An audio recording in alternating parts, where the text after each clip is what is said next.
संस्थापकाय च धर्मस्य सर्वधर्मस्वरूपिणे अवतारवरिष्ठाय रामकृष्णाय ते नमः।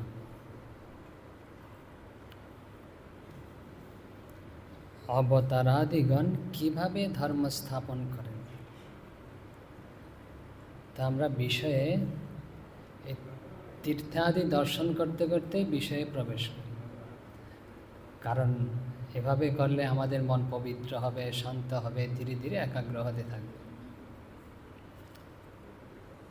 তো ওই দিন ছিল ফাল্গুন মাসের শেষের দিকে, সেই দিনটি 25শে ফাল্গুন 1885 খ্রিস্টাব্দ,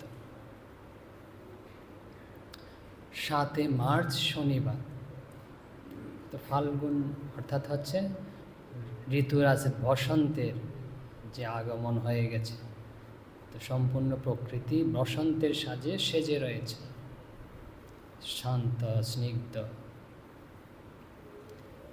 তো ওই দিন দুপুর গড়িয়ে গেছে, বেলা প্রায় 3টার দিকে।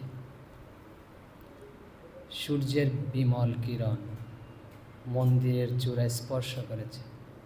সেই মন্দিরের ছায়া অবতারিণীর মন্দির, শ্রী শ্রী রাধাকান্তের মন্দির, অপর পাশে দ্বাদশ শিব মন্দির এর ছায়া উঠোনে, মন্দিরের যে উঠোন রয়েছে ওখানে পড়েছে। তো শিব মন্দিরের পাশেই হচ্ছে সে মহাপুরুষ শ্রীরামকৃষ্ণের বাসগৃহ। তো গঙ্গা থেকে স্নিগ্ধ কোমল বাতাস প্রবাহিত হচ্ছে সে ঘরের মধ্যে দিয়ে, দ্বার খোলা। ঘরের মধ্যে যে খাট রয়েছে ছোট, সেটিতে শ্রীরামকৃষ্ণ উপবিষ্ট রয়েছেন। তো কয়েকজন, খুব বেশি নয়, কয়েকজন অন্তরঙ্গ ভক্ত রয়েছে, তারা নিচে বসে রয়েছে মেঝেতে। তো শ্রীরামকৃষ্ণ প্রসঙ্গ করছিলেন, ভগবত প্রসঙ্গ। তো হঠাৎ ভগবত প্রসঙ্গ করতে করতে তিনি গম্ভীর ভাব ধারণ করেছেন। তো গম্ভীর হয়ে উপরে বসেছিলেন, এখন নিচে নেমে মাদুরে বসছেন। তো ভক্তদের মধ্যে বাবুরাম, মাস্টার, পল্টু, এই কয়েকজন ভক্ত। তো তিনি যখন নিচে এসছেন, একজন ভক্ত যে ঠাকুরের যে পায়ে হাত বোলাচ্ছেন, পদসেবা করছেন।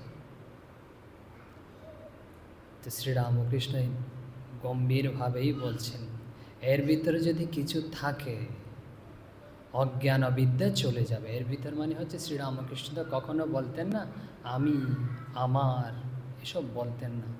তো তিনি বলছেন এর ভিতর মানে হচ্ছে ওনার মধ্যে, ওনার শরীরের মধ্যে যদি কিছু থাকে তাহলে হচ্ছেন তার সেবায়, তার চিন্তায় অজ্ঞান অবিদ্যা একদম দূরে চলে যাবে। তিনি বলছেন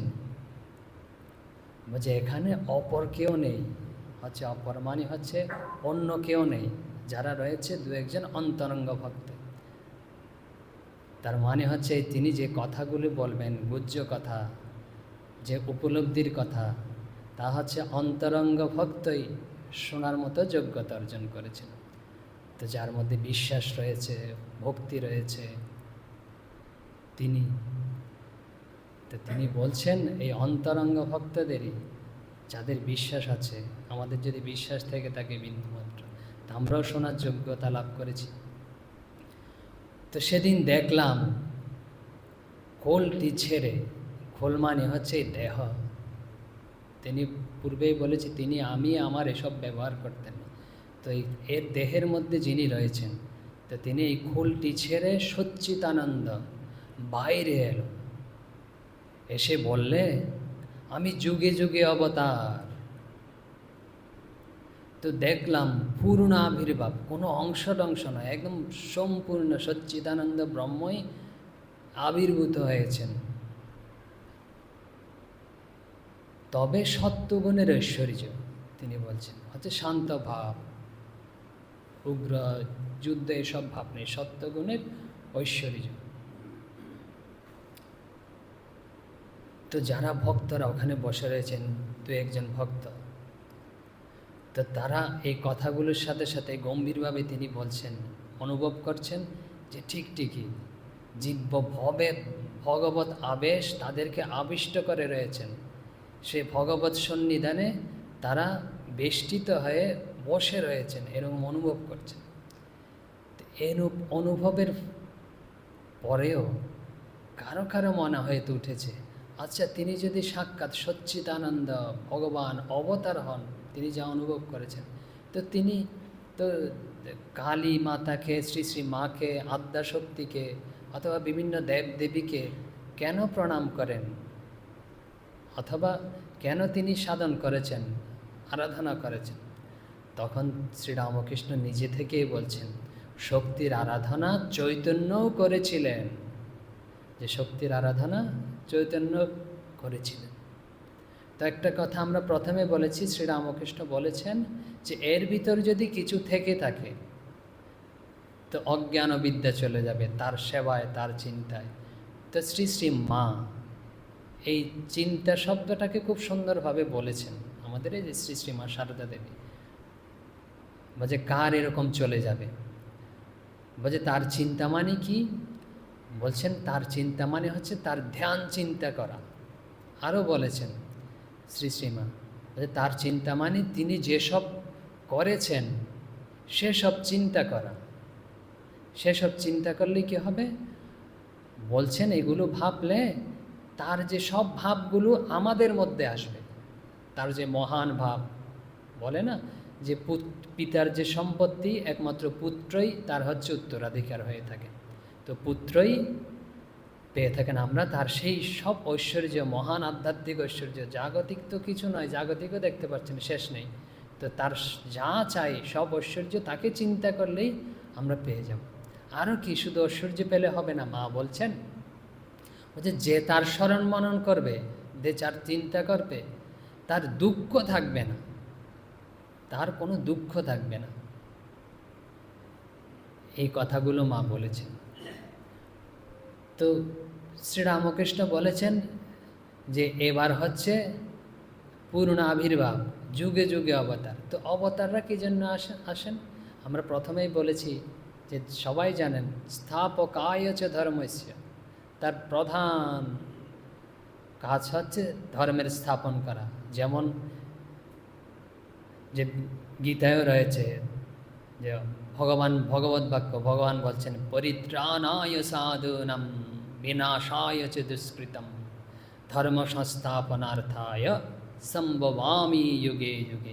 যে ধর্ম সংস্থাপনার্থায়, ধর্ম সংস্থাপনের জন্যই আমি যুগে যুগে আসি। তো ধর্মস্থাপন, তো ধর্মস্থাপন কীভাবে হয়? তো প্রথমেই যেটা আমাদের বিষয়, বলছে ধর্ম বলতে আমরা কি বুঝি? বলছে হিন্দু ধর্ম বলে থাকি না, সনাতন ধর্ম, বৈদিক ধর্ম ইত্যাদি বলে থাকি। তো হিন্দু ধর্ম, হিন্দুটা হচ্ছে উপসর্গযুক্ত হয়েছে, যে ভৌগোলিক উপসর্গ বলা হয় হিন্দু শব্দটাকে। ভৌগোলিক কিভাবে? যে একটু বলি, আপনারা অনেকেই জানেন, কম বয়সে এগুলো বইতে থাকে পাঠ্যপুস্তকে, যে বলছেন পাঞ্জাবের যে প্রাচীন আর্যের বাসভূমি ছিল পাঞ্জাব অঞ্চল। তো এই যে পাঞ্জাবের যেখানে আর্যেরা বাস করতেন, এর পশ্চিম সীমান্তে ছিল সিন্ধু নদ। তো এই পশ্চিম সীমান্তে সিন্ধু নদ ছিল, আর সেই পারে হচ্ছে আর্যরা বাস করতেন, আর্যদের বাসভূমি। আর এর বিপরীত পাশে কারা ছিল? এর বিপরীত পাশে ছিল ইরানিরা, ছিল ইরানিদের বাসস্থান। তো ইরানিরা কীভাবে বলতো এদেরকে, আর্যদেরকে, ওপারে যারা রয়েছে তাদেরকে বলতো যে সিন্ধুবাসী, আচ্ছা সিন্ধু। তো সিন্ধু শব্দটা না তারা ঠিক উচ্চারণ করতে পারত না, তারা হিন্দু শব্দ উচ্চারণ করত। তো ওখান থেকেই এই হিন্দু শব্দটা এসছে। তো যারা এরা যেই ধর্ম অবলম্বন করেন তাকে হিন্দু ধর্ম বলা হয়। তার মানে হচ্ছে ভৌগোলিক একটা উপসর্গ যুক্ত হয়েছে হিন্দু শব্দটা। আরও কি একটু আগে বলেছি যে সনাতন ধর্ম, সনাতন শব্দটা কিভাবে যুক্ত হয়েছে? এটা হচ্ছে কালসূচক। সনাতন শব্দের অর্থ জানেন? কালসূচক মানে হচ্ছে পূর্বে ছিল, বর্তমানে রয়েছে। সনাতন শব্দের অর্থ ভবিষ্যতেও থাকবে। শ্রীরামকৃষ্ণ বলছেন বলছে হচ্ছে এই ধর্ম ঋষিদের ধর্ম, এ থাকবে, মানে পূর্বে ছিল, বর্তমানে রয়েছে, ভবিষ্যতেও থাকবে। আরেকটা কি হচ্ছে বৈদিক ধর্ম, একই নাম। তো বৈদিক উপসর্গ কেন? হচ্ছে জ্ঞান সূচক, যে বেদ শব্দের অর্থ হচ্ছে জ্ঞান, জ্ঞান সূচক, বৈদিক ধর্ম হচ্ছে জ্ঞান সূচক। স্বামীজি যখন বলতেন, অনেক ক্ষেত্রে তিনি বলেছেন, আমি এই হিন্দু শব্দটা ব্যবহার করবো না, হিন্দু শব্দটা আমি ব্যবহার করব না এখন। যে কী শব্দ ব্যবহার করব? বলবো বৈদিক ধর্ম, এই শব্দটা আমি ব্যবহার করব। স্বামী বিবেকানন্দ কোনো কোনো ক্ষেত্রে বলেছেন এই কথাটা। এই যে অবতার পুরুষগণ আসেন না, যে ধর্ম সংস্থাপনার্থায়, ধর্ম সংস্থাপনের জন্য, বলছেন এই সনাতন এই বৈদিক ধর্মকেই তারা স্থাপন করেন। ধর্ম কিভাবে স্থাপন করেন? যেমন অনেকের ধারণা ভগবান শ্রীকৃষ্ণ যুদ্ধ করেছেন, যুদ্ধ করে হচ্ছে কুরুক্ষেত্রে যুদ্ধ করে ধর্ম স্থাপন করেছেন। শ্রীরাম হচ্ছে লঙ্কায় রাবণ বধ করে ধর্ম স্থাপন করেছেন। আসলে বুঝবো এটা কি না, যদি যুদ্ধ করেই কুরুক্ষেত্র যুদ্ধ করেই ভগবান শ্রীকৃষ্ণ ধর্ম স্থাপন করতেন, তাহলে যুদ্ধ না হওয়ার জন্য তিনি অনেক চেষ্টা করেছেন। যুধিষ্ঠিরের কাছে ঠিক নয়, দুর্যোধনের কাছে গিয়েছিলেন, যে অনেক চেষ্টা করেছেন যাতে যুদ্ধটা না হয়, শুনে। আর ভগবান শ্রীরাম বলছেন রাবণ বধ করেছে, রাবণ বধ করে না, তিনি 1 বছর প্রায়শ্চিত্ত হিসেবে তপস্যা করেছেন। তো তিনি যদি যে মনে করতেন আমি এটা করে ধর্ম স্থাপন করেছি, তাহলে তার প্রায়শ্চিত্ত করতেন না। তো কি করে দেখি যে কীভাবে ধর্ম স্থাপিত হয়। আচার্য শঙ্কর বলছেন এই প্রবৃত্তি লক্ষণ ধর্ম এবং নিবৃত্তি লক্ষণ ধর্ম, যে দুটা ভূমিকা, দুটা সংজ্ঞা দিয়েছেন। বলছে প্রবৃত্তি লক্ষণ ধর্ম কি? যেটা অবতারের পুরুষগণ স্থাপন করে থাকেন, নিবৃত্তি এবং প্রবৃত্তি। বলছেন আচার্য, বলছে বর্ণ এবং আশ্রমের নিয়ম মেনে সৎপথে সংসারের উন্নতির জন্য কর্ম করা বা চেষ্টা করাই হচ্ছে এই প্রবৃত্তি লক্ষণ ধর্ম। বর্ণ আশ্রম কি? বর্ণ মানে হচ্ছে ব্রাহ্মণাদি চতুর্বর্ণ, ব্রাহ্মণ, ক্ষত্রিয়, বৈশ্য, শূদ্র, এই চতুর্বর্ণ যেরকম নিয়ম আছে নিয়ম মেনে। আর কি আশ্রম মানে হচ্ছে চতুরাশ্রম আমাদের রয়েছে, যে কি, যে ব্রহ্মচর্য, গৃহস্থ, বানপ্রস্থ, সন্ন্যাস, এই চতুরাশ্রম এবং বর্ণ, এসবের নিয়ম মেনে সৎপথে যদি সংসারের উন্নতির চেষ্টা করা হয়, তাই হচ্ছে প্রবৃত্তি লক্ষণ ধর্ম। নিবৃত্তি লক্ষণ ধর্ম কি? বলছে এই যে সংসারের উন্নতির চেষ্টা করছে, এই সেই সকল কাজই, যে সেই সকল কাজই কর্মই যদি ঈশ্বর লাভের জন্য নিষ্কামভাবে ঈশ্বর অর্পণ বুদ্ধিতে চিত্তশুদ্ধির জন্য করা হয় বা কর্মফল ত্যাগ করা হয়, তখন এটা নিবৃত্তি লক্ষণ ধর্ম হয়ে যায়। যে প্রবৃত্তি লক্ষণ ধর্ম স্থাপন করছেন, নিবৃত্তি লক্ষণ আমরা তো বুঝতে পারছি না। শ্রীরামকৃষ্ণের যখন অবতার পুরুষদের যখন জীবন দেখবেন না, প্রতিটা ক্ষেত্রে এইসব ফুটে বেরোবে। আমরা গত পাঠে বলেছিলাম, কি বলেছিলাম? যে কীভাবে ঈশ্বরের মন রাখবে? এই যে দাঁতে ব্যথা, বলছে দাঁতে যেমন ব্যথা হয় সেভাবেই ভগবানের মন রাখতে হবে। তারপর আরও বলছে কিভাবে সংসার করবে? বলছে প্রথমে ভক্তি লাভ করে তারপরে তুমি সংসারে, যেমন হাতে যেমন মাখে, তেল মেখে কাঁঠাল ভাঙে, ঠিক অনুরূপ। তো দেখুন যে কিভাবে সংসার করতে হবে বলে দিচ্ছে। তো প্রতি ক্ষেত্রে তার জীবনের প্রতিটি উদ্দেশ্যে তো ভগবতমুখী করা। এরকম ভগবান যে গীতায় উপদেশ করছেন, তো সব কিছুই তো ভগবতমুখী করা, মানে হচ্ছে এই যে ধর্ম প্রবৃত্তি লক্ষণ এবং নিবৃত্তি লক্ষণ ধর্মকে ঠিকভাবে পরিচালিত করা, এদের মধ্যে দিয়েই হচ্ছে ধর্ম স্থাপিত হয়। কি বলছেন অন্য ক্ষেত্রে? শ্রীরামকৃষ্ণ বলছেন যে গৃহস্থরা মনে ত্যাগ করবে আর বাইরে সব কাজ করবে ভগবানের মন রেখে। আর সন্ন্যাসীরা কি করবে? সন্ন্যাসীরা হচ্ছে যে মনেও ত্যাগ করবে, বাইরেও ত্যাগ করবে। দেখুন নিবৃত্তি লক্ষণ ধর্ম কীভাবে তিনি প্রতিস্থাপন করছে, যাতে সাধুদের, সন্ন্যাসীদের ভুল না হয়। যে আরও আছে, তো কীভাবে স্থাপন করেন আরও পরিষ্কার বুঝতে পারবো যখন এগোতে থাকবো।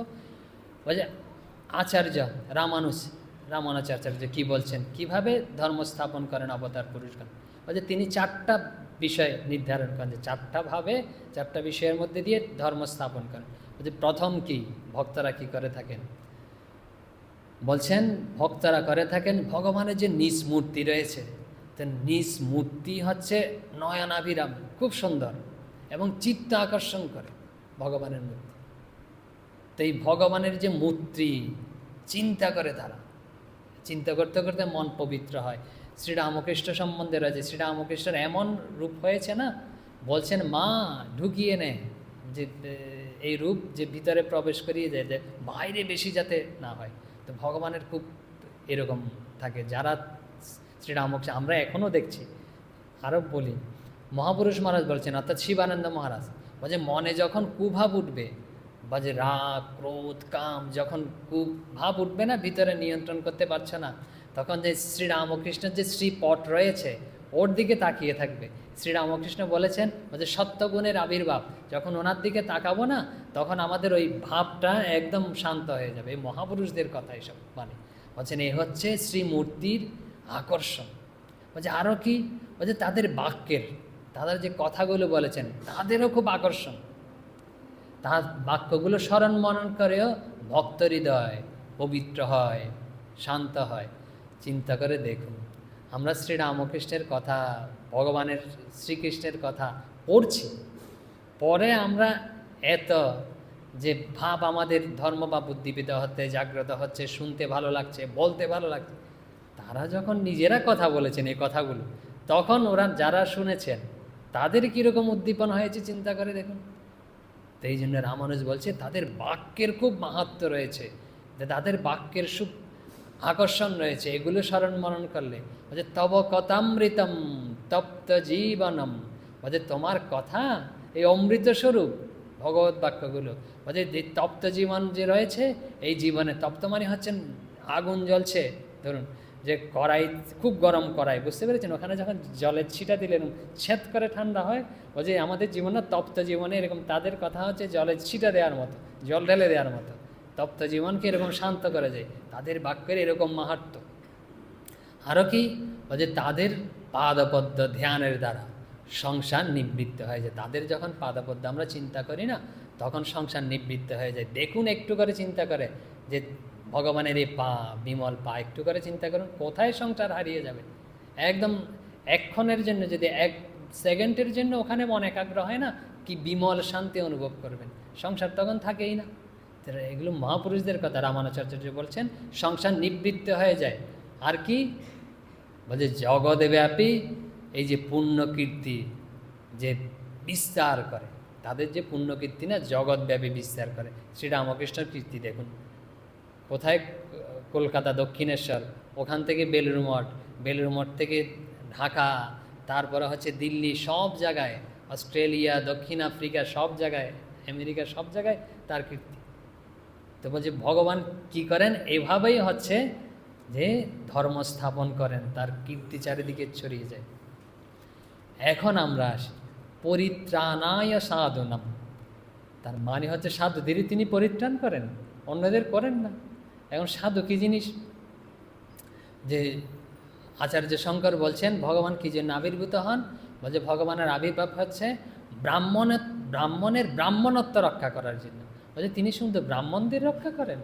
তো ব্রাহ্মণ কারা, যে শ্রীমৎ স্বামী পূজনীয় শ্রীমৎ স্বামী ভূতেশানন্দ মহারাজকে জিজ্ঞেস করি, মহারাজ ব্রাহ্মণ কারা? তো মহারাজ একদম শাস্ত্রের কথা বলছেন, শাস্ত্র উদ্ধৃতি দিয়ে বলছেন, বলছে ব্রহ্ম জানাতি ইতি ব্রাহ্মণ, বলছে যিনি ব্রহ্মকে জেনেছেন অথবা ব্রহ্মকে জানার চেষ্টা করছেন তিনি হচ্ছেন ব্রাহ্মণ। অর্থাৎ আমরা যদি ভক্তিভাবে বলি, যিনি ভগবানকে জেনেছেন অথবা ভগবানকে জানার জন্য চেষ্টা করে যাচ্ছেন তিনিই হচ্ছেন ব্রাহ্মণ।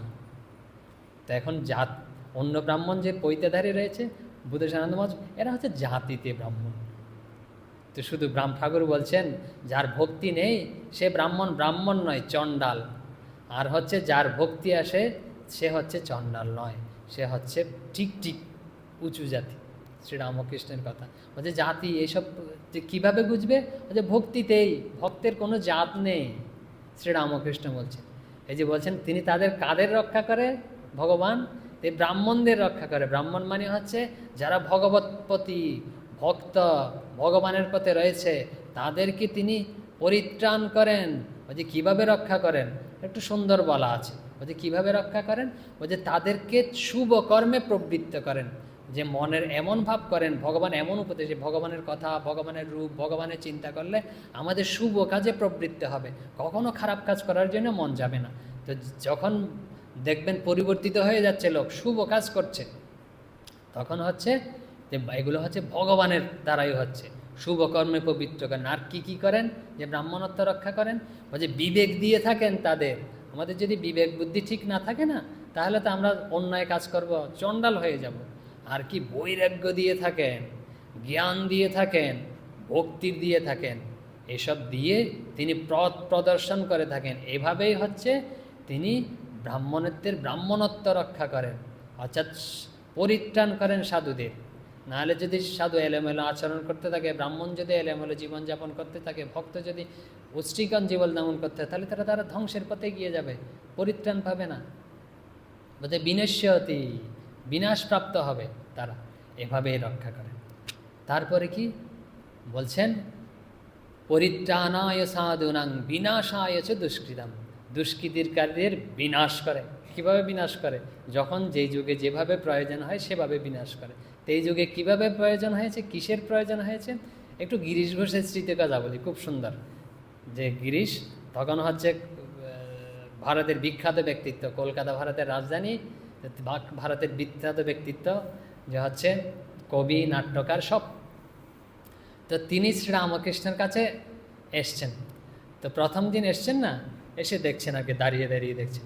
তো গিরিশ ঘোষ যখন এসছেন না, এসে ঢুকেছেন, তখন শ্রীরামকৃষ্ণ তাকে হাত জোর করে প্রণাম করেছে এরকম।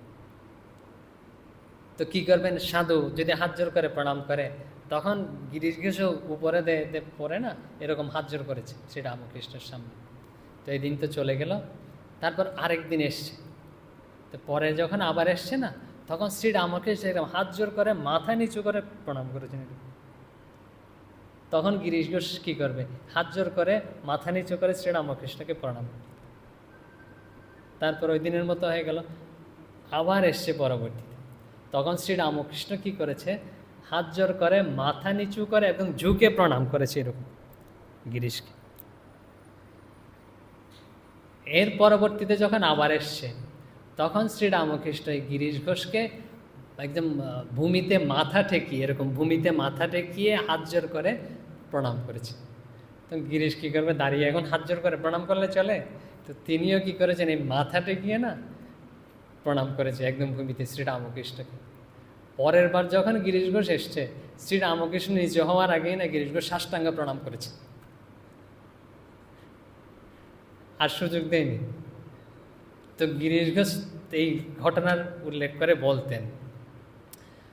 বলছেন যে শ্রীকৃষ্ণ, ভগবান শ্রীকৃষ্ণ হচ্ছে বাঁশি দিয়ে জগৎ জয় করেছেন, আর ভগবান শ্রীরাম হচ্ছে ধনুর্বাণ দিয়ে, ধনুর্বাণ রূপ অস্ত্র দিয়ে জগৎ জয় করেছেন, বধ করে।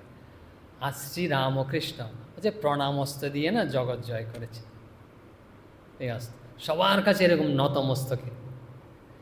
তো গিরিশ বলছেন যে পরিত্রাণায় সাধুনাং, যে দুষ্কৃতীদের তিনি করেন, দুষ্কৃতি থেকে বধ করেন, বলছেন তাদের দুষ্কৃতিটাকেই নষ্ট করে দেন। গিরিশ ঘোষ বলছেন, আপনি যদি আসবেন জানতেন না, তাহলে ভগবান আমি আরও বেশি পাপ করতাম, কারণ জানি তো আপনি আসবেন, তখন সব মুছে যেত এরকম। বলছে দুষ্কৃতিকারীদের দুষ্কৃতি একদম নষ্ট করে দেন। দেখুন, একদম আপনার বিচার করলেই পাবেন। বলুন কেউ একজন খারাপ লোক, তাকে আমি শেষ করে দিলাম, নষ্ট করে দিলাম, মেরে দিলাম, তাহলে চলে গেল। কিন্তু তার বুদ্ধিকে পরিবর্তন করে দেয়া, সেই খারাপ ব্যক্তিকে বুদ্ধিকে সংশোধন করে একজন মহাপুরুষ, মহান ব্যক্তিত্বে পরিণত করা। শ্রীরামকৃষ্ণ বলতেন, গিরিশ তোমাকে দেখে না লোকে অবাক হবে। তাই আমরা অবাক হচ্ছি যে মহান লোকে পরিবর্তন করা, এগুলো ভগবত শক্তি, তারা অসম্ভব। এই হচ্ছে, এভাবেই তারা ধর্ম স্থাপন করে থাকেন। তারপরে শ্রীরামকৃষ্ণ আরেকটা কথা বলেছেন, আরেকটা কথা বলার পরে আমরা একটা বলি।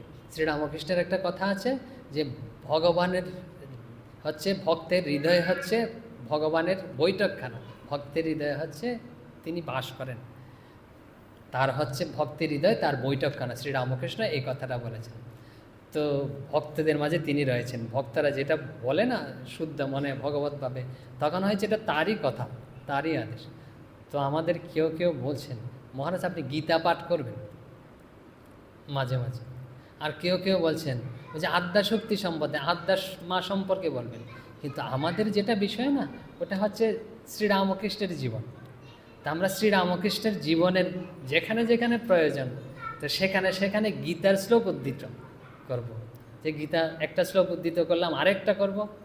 আর যে আদ্যাশক্তি, আদ্যামা, তার সম্পর্কে হয়তো আজকে বলবো শ্রীরামকৃষ্ণের উক্তি থেকে। শ্রীরামকৃষ্ণ আরেকটা কথা বলেছেন, কি বলছেন? বলছে শ্রী চৈতন্য শক্তির পূজা করেছিলেন।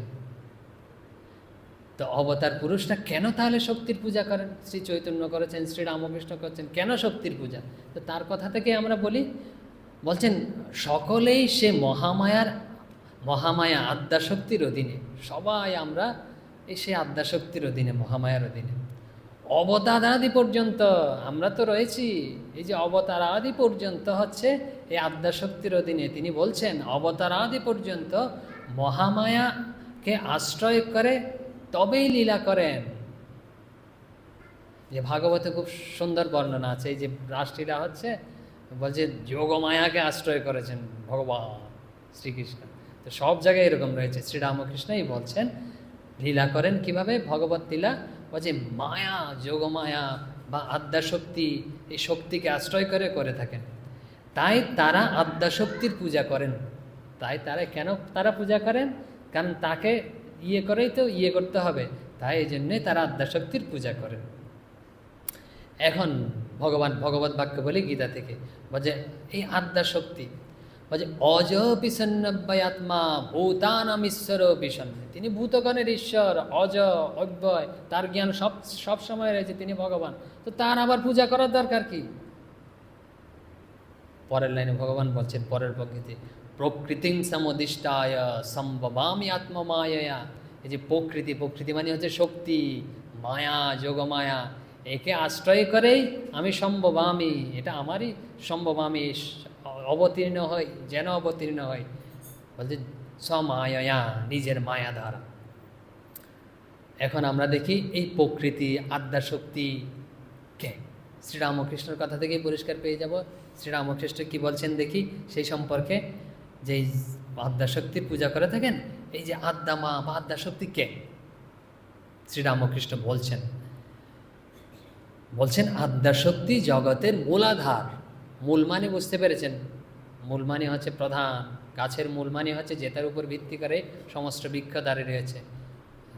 আদ্যাশক্তি হচ্ছে মূল আধার। আধার মানে হচ্ছে ধারণ করে রয়েছে, সম্পূর্ণ বৃক্ষকেই এই মূলে ধারণ করে রয়েছে। এই আদ্যাশক্তি হচ্ছে মূলাধার। আর এই প্রকৃতি, তাকে প্রকৃতিও বলা হয়। শ্রীরামকৃষ্ণ বলছেন প্রকৃতি হচ্ছে সকলের কারণ, মূল কারণ। বলছে তিনি লীলাময়ী, তিনি হচ্ছেন লীলাময়ী, সৃষ্টি স্থিতি প্রলয় করছেন। তিনি জগৎ প্রসব করেন, আবার জগতের মধ্যে থাকেন। বলছে জগৎকে প্রসব করেন, জগৎকে জন্ম দেন, আবার জগতের মধ্যে তিনি থাকেন। কিভাবে? শ্রীরামকৃষ্ণ খুব সুন্দর একটা উপমা দিয়েছে, যেটা বেদেও রয়েছে। বলছে উর্ণনাভি, বলছে মাকড়সার মতো। বলছে মাকড়সা কি করে থাকেন? শ্রীরামকৃষ্ণের কথাটা শেষ করছি, বলছে তিনি আধার ও আধেয় দুই। যে মাকড়সা কি করে থাকেন? মুন্ডক উপনিষদে রয়েছে, ওই যথ উর্ণনাভি সৃজ্যতে গৃহ্যতে চ। বলছে উর্ণনাভি হচ্ছে মাকড়সা। মাকড়সা কি করে থাকেন? বলছে সৃজ্যতে, বলছে তিনি যে দেখেছেন মাকড়সা জাল মুনে, নিজে থেকেই জালটা বোনে, কোনো কিছু লাগে না, কোনো কিছু দিয়ে তিনি যে জড়ো করে জাল বোনেন নয়, পাখির বাসার মতো নয়, তিনি নিজে থেকেই নিজের লালা দিয়ে জালটা বোনেন। এবং তারপর কি করেন? আবার জালটা গৃহ্যতে এরকম করে গ্রহণ করেন, তিনি চাইলে নিজের মধ্যে গুটিয়ে নিতে পারেন। আবার জালটা বুনে না, এরূপ মাঝখানে আবার থাকেন, বাস করেন, আর পোকামাকড় গিয়ে অনেক সময় ওখানে আবদ্ধ হয়। বলছে ঠিক যেরকম এই মাকড়সা করে থাকে না এই জগৎ, তিনি এরকম জগৎ প্রসব করেন নিজে থেকে, আবার ওখানে থাকেন মাকড়সার মতো। আবার কি বলছেন? এটা চাইলে আবার এরকম করে প্রলয় করেন, নিজের মধ্যে গুটিয়ে নেন, এরকম। আর একটু দেখি এই আদ্যাশক্তি সম্পর্কে কি বলছেন শ্রীরামকৃষ্ণ। বলছেন সেই আদ্যাশক্তির ভিতরে বিদ্যা অবিদ্যা দুই আছে। বলছে বিদ্যা অবিদ্যা দুই আছে। বিদ্যা অবিদ্যা কি জিনিস? অবিদ্যা, শ্রীরামকৃষ্ণ অবিদ্যা, যা থেকে কামিনী কাঞ্চন মুগ্ধ করে, যেমন ক্রোধ, কাম, লোভ, মোহ, এগুলো হচ্ছে অবিদ্যা। এগুলো আমাদের মুগ্ধ করে রেখে দেয়, বন্ধন করে রেখে দেয়। মাকড়সার জালে যেমন পোকারা আটকা পড়ে সেরকম। আর বিদ্যা কি করে? বলছে বিদ্যা যা থেকে ভক্তি, দয়া, জ্ঞান, প্রেম এসব দিয়ে ঈশ্বরের পথে লয়ে যায়। একই বস্তুর দুটা, একই মা, এই আদ্যা মা দুটা, একটা হচ্ছে অবিদ্যা আর একটা হচ্ছে বিদ্যা। এখন অবিদ্যাটা কিভাবে একই দুটা কাজ করে আমরা একটা গল্প বলবো, গল্প দিয়ে খুব পরিষ্কার বোঝা যাবে। তার পূর্বে আরেকটু বলি, ও যে এই যে আদ্যাশক্তির পূজা কেন করেন, এসব তো বন্ধন করেন, এসব আমরা কেন করেন পূজা, কেন করেন? শ্রীরামকৃষ্ণ কালী পূজা করেছেন, তো কেউ কেউ বলে থাকেন তিনি কালী সাধক। আবার ষোড়শী পূজাও করেছেন, প্রণাম করেন দেবদেবীর সামনে। কেন পূজা করেন? শ্রীরামকৃষ্ণের কথাই আবার বলছি, যে সে অবিদ্যাকে প্রসন্ন করতে হবে, তো তাকে প্রসন্ন করার জন্যই বলছে, তাই শক্তির পূজা, তাকে প্রসন্ন করার জন্য এই অবতার আদি সবাই করেছেন, কেউ বাকি নেই। এই যে বলেছি রামচন্দ্র করেছেন ধুমধাম করে দুর্গাপূজা, শক্তির আরাধনা। তারপরে শঙ্করাচার্য করেছেন, ভগবান শঙ্করাচার্য, পরশুরাম এরা করেছেন। তারপরে হচ্ছে ব্রহ্মাদি দেবতারা করেছেন, সবাই এই শক্তির পূজা আরাধনা। শ্রীকৃষ্ণ যুদ্ধক্ষেত্রে অর্জুনকে বলছেন, এই অর্জুন, প্রথমে কিন্তু এই আদ্যাশক্তির স্তব করো, একে প্রসন্ন করো, নাহলে যুদ্ধফুদ্ধ কিছু নয়। তো ভগবান শ্রীকৃষ্ণ করিয়েছেন এবং করেছেন, এবং সবাই করেছেন, সেই জন্য শ্রীরামকৃষ্ণও করেছেন। এখন এই যে বলছিলাম যে বিদ্যা তিনি বদ্ধ করেন আবার মুক্ত করেন। আচ্ছা, ভগবান মা যদি আমাদের প্রতি এত করুণাময়ী, কৃপাময়ী হন, তিনি আমাদের বদ্ধ করেন কেন? তিনি আমাদের এত কষ্ট দিয়ে থাকেন কেন? তিনি তার এত বৈষম্য কেন? না, প্রশ্ন হয় না? ভগবান এত, যদি তিনি সব কিছু করতে পারেন, তো কেন কষ্ট দিয়ে থাকেন, কেন বৈষম্য, কিনে কেন বদ্ধ করেন আমাদের এই কাম, ক্রোধ, লোভ, মোহ দিয়ে এসব? তো গুরুদেব শিষ্যকে এইসব জিনিস বোঝাচ্ছে, বুঝতে পেরেছেন? যে ভগবত বিষয় সম্পর্কে বলছেন যে এরকম ভগবান এরকম সব, তুমি এসব ত্যাগ করো, কাম, ক্রোধ, লোভ, মোহ ত্যাগ করে যে যা যা আছে দয়া, প্রেম, এগুলো অমৃতবৎ সেবন করো, পীয়ূষবৎ সেবন করো, অমৃতের মতো প্রিয় পান করো, যা যা সদ্গুণ রয়েছে এগুলো। তো শিষ্য বলছে আমাদের যেরকম, বলছে আমি তো যে মায়ার খুব প্রভাব, তো মহামায়ার আন্ডারে, তার সাথে কি নরে আমরা পারবো? পারবো না তো। এই অবিদ্যা মায়া শক্তির সাথে পারবো? আমার দ্বারা বাবা এসব সম্ভব হবে না, এসব যুদ্ধ করা, কাম, ক্রোধ, অভিমান, এসব। তো তিনি আবার এসব দিয়েছেন কেন? তিনি যদি আমাদের কৃপা করেন। বলছে গুরুদেব বলছে ঠিক আছে, তোমার বাক্য হচ্ছে যথাযথ কথা, কিন্তু অযৌক্তিক নয়, পরে উত্তর দেব তোমাকে আমি। তো সেদিন চলে গেল। পরদিন ভোরে তো গুরু, তারপরে শিষ্য সবাই মিলে হচ্ছে পুষ্প চয়ন করছে, মানে হচ্ছে ফুল উঠাচ্ছে, দেব পূজার জন্য ফুল উঠাচ্ছে, বাগানে ফুল হচ্ছে। তো ফুল উঠাচ্ছে, ফুল উঠাতে উঠাতে গুরুদেব কী করেছে, এরকম একটা মোটামুটি একটা বৃক্ষ দেখেছে, গাছ দেখেছে, গাছ দেখে না এরকম করে ধরেছে, গাছকে শক্ত করে জড়িয়ে ধরেছে। তারপরে চিৎকার করে বলছে যে আমাকে ছাড়াও, ছাড়াও, গাছ থেকে মুক্ত করো, আমাকে ছাড়াও, ছাড়াও। তো শিষ্যরা দেখছে আর হাসছে, বালক শিষ্য তো। গুরুদেবের মাথায় কি সকাল সকাল ভীমরতি হয়েছে, গাছকে নিজে এরকম ধরেছে, ধরে বলছে আমাকে ছাড়াও, ছাড়াও, মুক্ত করো, গাছ আমাকে ধরে রেখেছে, আমি মুক্ত হতে পারছি না, এরকম করছে। তখন শিষ্য ওই যে কালকে যে বলছিল তা আমার দ্বারা কি সম্ভব, সে বলছে গুরুদেব এই সকাল সকাল এসব কি শুরু করেছেন আপনি? আপনি ধরে রেখেছেন এরকম করে, আর বলছেন আপনাকে ধরে রেখেছে, ছাড়াও, ছাড়াও, এরকম। তখন গুরুদেব বলছে বৎস, তোমাকে আমি এই জিনিসটাই বোঝাতে চেষ্টা করছিলাম কালকে, তুমি বুঝতে পারছিলে না। এই যে বলছ আমাকে বন্ধন করে রয়েছে মহামায়া, যে কাম, ক্রোধ, লোভ, মোহ, খারাপ কাজ, এগুলো আমাকেই ধরে রয়েছে, আর এগুলো তুমিই ধরেছ, তুমি ছাড়লে এইমাত্র ছেড়ে যায়, তুমি মনের জোর করে ছাড়ো, এইমাত্র সব ছুটে যাবে। বলছে সংসার আমাকে বন্ধন করে রেখেছে। ভগবত চিন্তা করো, যে ভগবানের চিন্তায় থাকবে, সংসার তো ছেড়ে যাবে, কিন্তু ছাড়তে চাও না তো তুমি, এই জন্যই ভগবানের উপর দোষ চালাচ্ছ। যে অদ্বৈতভাবে যদি বলা হয় না, আমি হলাম শুদ্ধ আত্মা, তো আত্মাতে কখনো এইসব স্পর্শ করতে পারে না। এসব আমরাই হাজার হাজার জন্ম থেকে যে ধরে রয়েছি বলেই এই অবস্থা আমাদের। তা আমরা যেই বলবো মনের জোর দিয়ে এগুলো ছেড়ে যা, দুঃখ কষ্ট ছেড়ে যাবে ভগবত ভাবে। তো আমরা প্রথম থেকে দেখছিলাম যে অবতার পুরুষরা কীভাবেই ধর্ম স্থাপন করে থাকেন, এভাবেই ধর্ম স্থাপন করে থাকেন। শ্রীরামকৃষ্ণ বলছেন যে দেখলাম সচ্চিদানন্দ বাইরে এসে বলল যে আমি যুগে যুগে অবতার, পূর্ণ আবির্ভাব, সত্যগুণের আবির্ভাব। সত্যগুণের আবির্ভাব তো এই জন্য হচ্ছে শান্তভাব, যুদ্ধ বিগ্রহের প্রয়োজন নেই। গিরিশ ঘোষ যেমন বলছে, তিনি এবার জগৎ জয় করেছেন কি দিয়ে? প্রণামস্ত দিয়ে, বিনয়ী ভাব দিয়ে জগৎকে জয় করেছেন। তারপর আমরা কি বলেছিলাম যে হিন্দু ধর্ম হচ্ছে ভৌগোলিকভাবে, তারপর হচ্ছে সনাতন ধর্ম হচ্ছে কালসূচক, তারপর হচ্ছে বৈদিক ধর্ম হচ্ছে জ্ঞান সূচক। এই যে অবতারগণ সনাতন এবং বৈদিক ধর্মই স্থাপন করেন। কিভাবে স্থাপন করেন? আচার্য বলছেন এই যে প্রবৃত্তি লক্ষণ এবং নিবৃত্তি লক্ষণ ধর্ম স্থাপনের মাধ্যমে। কিভাবে স্থাপন করেন? যেন তাদের হচ্ছে কথা, উপদেশ, চিন্তা এসবের মধ্যে দিয়ে যে ভগবত ভাব জাগিয়ে দেন। যদি বলছে তাকে যদি শত্রু যে অসুরবধ করার জন্য আসতে হয় না, কোনো প্রয়োজন নেই, একজন তার তো পান্ডা পাঠিয়ে দিলেই তো অসুরকে মেরে ধর্ম স্থাপন করে দেবে। বলছে এসবের জন্য তিনি আসেন না, তিনি আসেন হচ্ছে তার জীবন, তার বাণীর মধ্যে দিয়ে ধর্ম স্থাপন করেন।